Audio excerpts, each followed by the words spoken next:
Characters in stories all have skills, traits, professions, and trades that you need to describe and talk about when you're fleshing out and building that character. This can be a really big challenge if you're not familiar with that industry or trade, so today let's look at 3 different ways that you can approach this problem and solve it within your own book.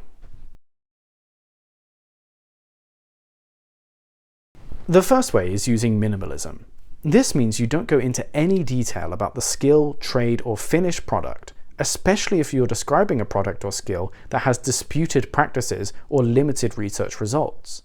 More than that, if the trade or skill isn't important to the narrative, then it might not be worth spending lots of time describing it, and letting the reader imagine it for themselves instead.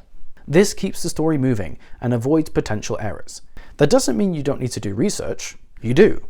You need to make sure that the terminology you're using is correct for that trade, and that the process is described accurately where you have done so. But the minimalist approach just means you want to keep those details to a minimum. Just make sure that your reader understands what the trade or trait or profession is, basic understanding of how it functions, and then leaving it at that. The minimalist approach just means you avoid making more mistakes by keeping descriptions limited and focusing on the story and the characters instead. The benefits are that you won't get bogged down in detail and can use your time that you would have used for research on more relevant things or more important elements of your story. The issue here is that obviously it can come across poorly to your reader, and having fewer details means that if you do make a mistake, it will be much more obvious.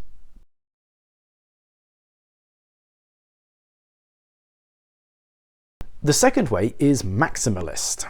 The opposite of the minimalist writing approach, you will invest a considerable amount of time in research, reading, and even interviewing experts in that field.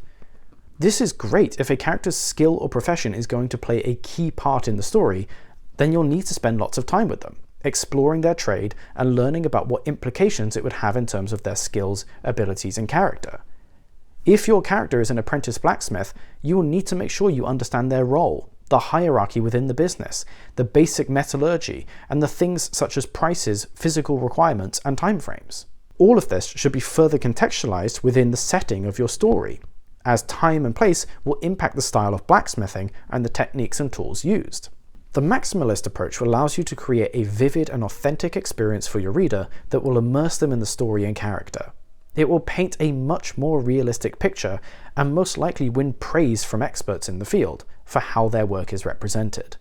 The obvious risks here are that it could be boring for the reader who's not interested in that trade, or if it's not actually important to the narrative.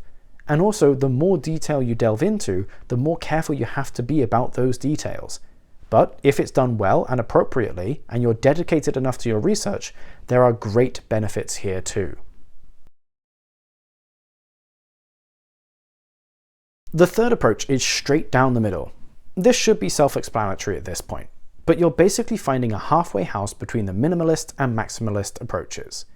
That means finding the basic information about a trade, getting the correct terminology, and doing your due diligence in research to make sure you have things correct, but importantly only including information that is not disputed and that you're confident is correct. This helps you find a happy medium between time used for research and producing authentic and believable content. This is great for people who want to have detail and pay respect to the industry, but understand that it isn't really the main focus of their story and doesn't play a lot of narrative significance. The benefit of this is that you can produce a confident picture of a trade or skill with sufficient detail to satisfy fans of that trade, but you also keep the story moving and you allow it to balance out with other features. The downside is that it can feel half-hearted and non-committal, and that may come across in your writing and influence your reader's experience.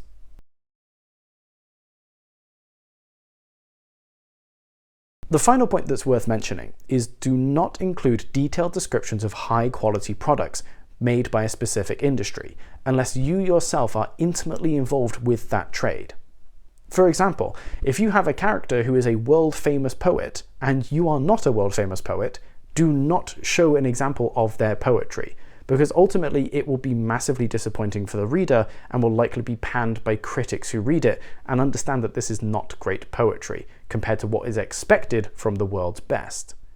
So there are a few ways you can get around this. You can look at testimony and interviews of people talking about that industry, but the important point here is to not include examples of high quality products that you are not familiar with. That way you avoid criticism and you avoid embarrassing yourself and undermining the legitimacy of your character's ability. So that's all we have time for today. Thank you very much for watching. Please consider liking, subscribing, and sharing the video with your friends, and I'll see you all next week. Thank you very much.